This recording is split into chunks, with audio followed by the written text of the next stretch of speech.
പിതാവിൻ്റെയും പുത്രൻ്റെയും പരിശുദ്ധാത്മാവിൻ്റെയും നാമത്തിൽ ആമേൻ. ക്രിസ്ത്യനായ ഈശോയിൽ ഏറ്റവും സ്നേഹമുള്ളവരെ,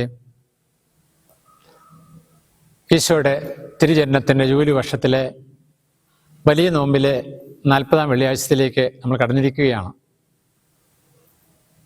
ഈ വലിയ ദിവസം നമുക്ക് കൂടുതൽ അനുഗ്രഹം പ്രാപിക്കാനുള്ളൊരു ദിവസമായി മാറണം. കാരണം അടുത്ത വെള്ളിയാഴ്ച ദുഃഖ വെള്ളിയാഴ്ചയാണ്. ഈശോയുടെ പീഡാസഹനങ്ങളെ അനുസ്മരിച്ച് ധ്യാനിക്കുന്ന ഈ പുണ്യദിനത്തിൽ നമ്മൾ നമ്മുടെ ജീവിതത്തെയും ഒന്ന് ധ്യാനവിഷയമാക്കുക നല്ലതാണ്. ഞാൻ എൻ്റെ പൗരോഹിത്യത്തിലെ ഒരു ജീവിതാനുഭവം പങ്കുവയ്ക്കാം.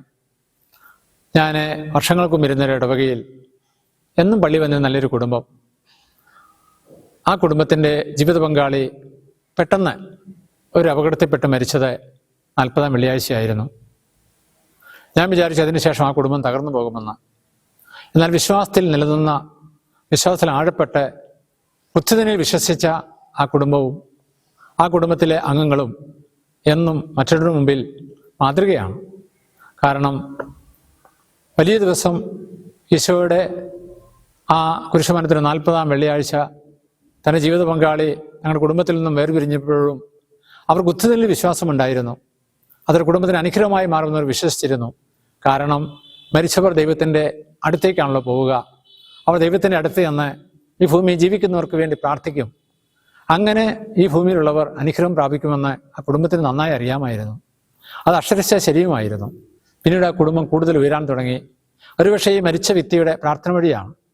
എന്നാൽ അനുദിനം നമ്മൾ നോക്കുമ്പോൾ ഏതെങ്കിലും കുടുംബത്തിൽ പെട്ടെന്നൊരു മരണമുണ്ടായാൽ അവർ നിരാശപ്പെടുകയാണ് ചെയ്യുക.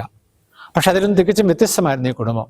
അവിടെ സ്നേഹമുള്ളവരെ, മരണത്തെക്കുറിച്ച് ചിന്തിക്കുന്നതിനും ആ മരണം വഴി നിത്യരക്ഷ പ്രാപിക്കുന്നു എന്നുള്ള ബോധ്യമുണ്ടാകുന്നതിനും ഒപ്പം ഈശോയുടെ കുരിശിലൂടെയാണ് രക്ഷയെന്നും ഈശോ കുരിശുമരണത്തിലൂടെ നേടിത്തന്ന രക്ഷയാണ് ഉത്ഥാനത്തിൻ്റെ മഹത്വമെന്നും നമ്മൾ പ്രഖ്യാപിക്കണം. അത് പ്രഖ്യാപിക്കുമ്പോഴാണ് നമ്മുടെ ജീവിതം അർത്ഥമുള്ളതായി തീരുക. മത്തായിയുടെ സുവിശേഷം 16-ാം അധ്യായം 24-ാം തിരുവചനം, യേശു ശിഷ്യന്മാരോട് അരുളി ചെയ്തു, ആരെങ്കിലും എന്നെ അനുഗമിക്കുവാൻ ആഗ്രഹിക്കുന്നെങ്കിൽ അവൻ തന്നെ പരിത്യജിച്ച് തൻ്റെ കുരിശുമെടുത്ത് എന്നെ അനുഗമിക്കട്ടെ. ഒരുവൻ ലോകം മുഴുവൻ നേടിയാലും സ്വന്തം ആത്മാവിനെ നഷ്ടപ്പെടുത്തിയാൽ അവൻ എന്ത് പ്രയോജനം? ഒരുവൻ സ്വന്തം ആത്മാവിന് പകരമായി എന്ത് കൊടുക്കും? അതേ മക്കൾ, നമുക്ക് ഈശോയോട് പ്രാർത്ഥിക്കാം. നമ്മുടെ ആത്മാവിന് വിശുദ്ധീകരണമാണ് നമ്മുടെ വലിയ നോമ്പിൽ ലക്ഷ്യം വെക്കേണ്ടത്. അത് കുരിശിന് വഴിയിൽ വിശ്വാസത്തോടെ സംബന്ധിച്ചും കുരിശിന് വഴിയെക്കുറിച്ച് ധ്യാനിച്ചും ഈശോയുടെ പീഡാസഹനങ്ങളെ സ്വന്തമാക്കിയും അതുവഴി ഉത്ഥാന രഹസ്യം ജീവിതത്തിൻ്റെ ഭാഗമാക്കി മാറ്റിയും നമുക്ക് അനുഗ്രഹം പ്രാപിക്കാം. ഞങ്ങൾക്ക് വേണ്ടി കുരിശിൽ മരിച്ച ഈശോയെ, അങ്ങയുടെ സംരക്ഷണം, അനുഗ്രഹം ഈ സമയം ഉണ്ടാകട്ടെ. ദിവ്യഗാനത്തിന് ആശീർവാദം ഞങ്ങൾക്ക് ശക്തിയാകട്ടെ. ദിവ്യഗാനം ഞങ്ങളെ പൊതിയട്ടെ. ദിവ്യഗാനം ഞങ്ങളെ ബലമുള്ളവരാക്കി തീർക്കട്ടെ. കർത്താവ് ശമിശിഹായുടെ കൃപയും പിതാവായ ദൈവത്തിൻ്റെ സ്നേഹവും പരിശുദ്ധാത്മാവിന്റെ സംസർഗവും നമ്മെല്ലാവരും കൂടി ഉണ്ടായിരിക്കട്ടെ, എപ്പോഴും എപ്പോഴും എന്നേക്കും. ആമേൻ.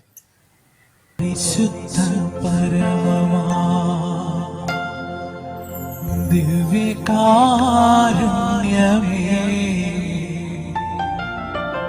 എന്നുമെന്നും അങ്ങേക്ക് ആരാധന.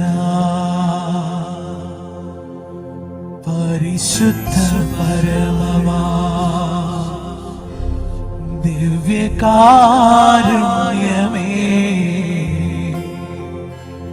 എന്നുമെന്നും അങ്ങേക്ക് ആരാധന. പരിശുദ്ധ പരമമാ ദിവ്യകാരുണ്യമേ,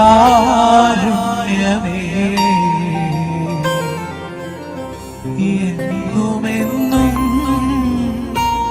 അങ്ങേക്ക്